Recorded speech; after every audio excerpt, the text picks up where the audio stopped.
All right, guys, recording this video on the morning walk, which I don't normally do. I guess it's not morning.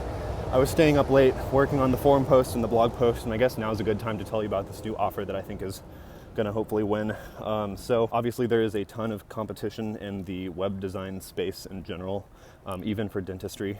A lot of them aren't very good, but I think my winning angle is that I can create websites that are extra visible to ChatGPT.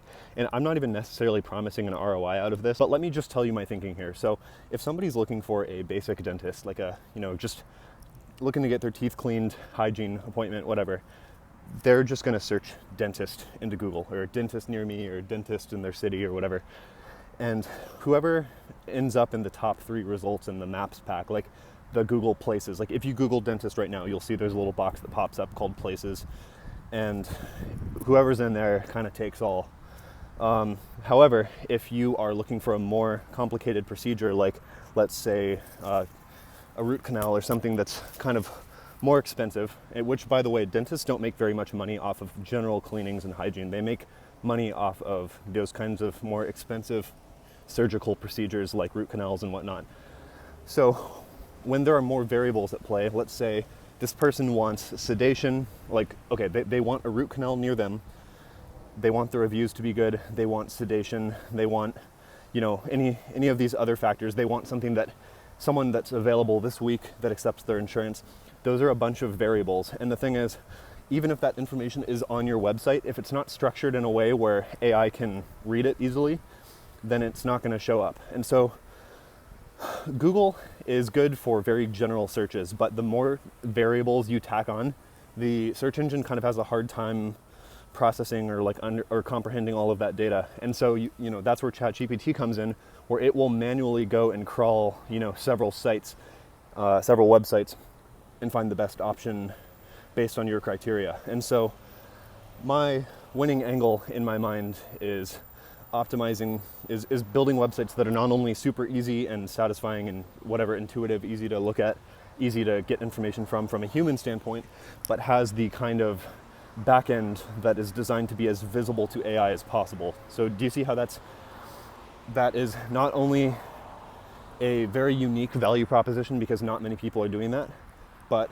it's also kind of like anyone who's paying attention at all knows that, regardless of your views on AI, regardless of your views on ChatGPT, it's undeniable that people are using it. There's some loud tires.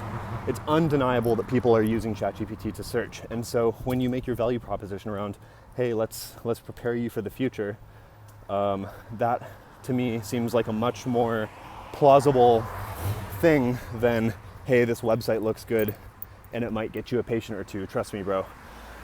And I think for the reasons I explained earlier about how because making your website visible to ChatGPT allows you to kind of be filtered for way more criteria, like for that expensive root canal or whatever, the ROI is effectively, okay, we know the website's good because we're going to put all of the kind of conversion best practices in it.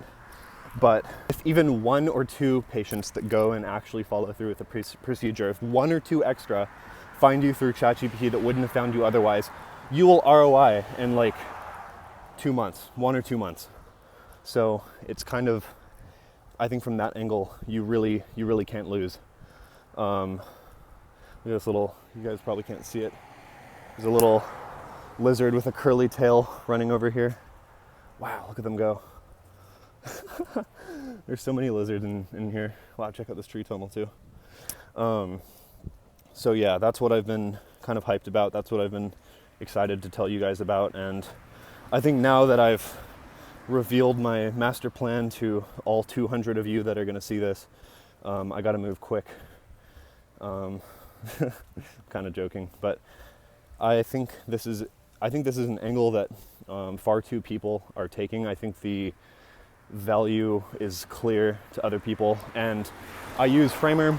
For those of you who didn't see these videos, I was having an issue where Framer kind of increased their prices, and it was prohibitively expensive where it would have been hard to sell. But I started negotiating with their support team, and they gave me a kind of a discount going forward. So I basically said, look guys, I'm going to bring a bunch of volume to your platform. I'm going to bring a bunch of my clients to your platform, but it's too expensive. So if you guys can't give me a discount, then I'm going to have to go elsewhere. And turns out that worked. They gave me a discount for all of the websites I create in the future, which is going to make it much easier for me to use their platform. Framer takes care of most of the SEO, and really it's just about structuring information now in a way that we already know.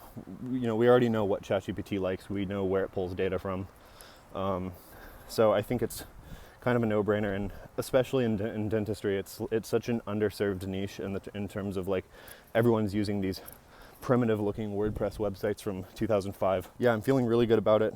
I'm going to start making content about this as much as possible. And then another idea I had, it's funny, like you can be down bad for like 40, 50, 60, 70 days or longer. Arguably, I've been down bad for like 8 months, 9 months, 10 months, something.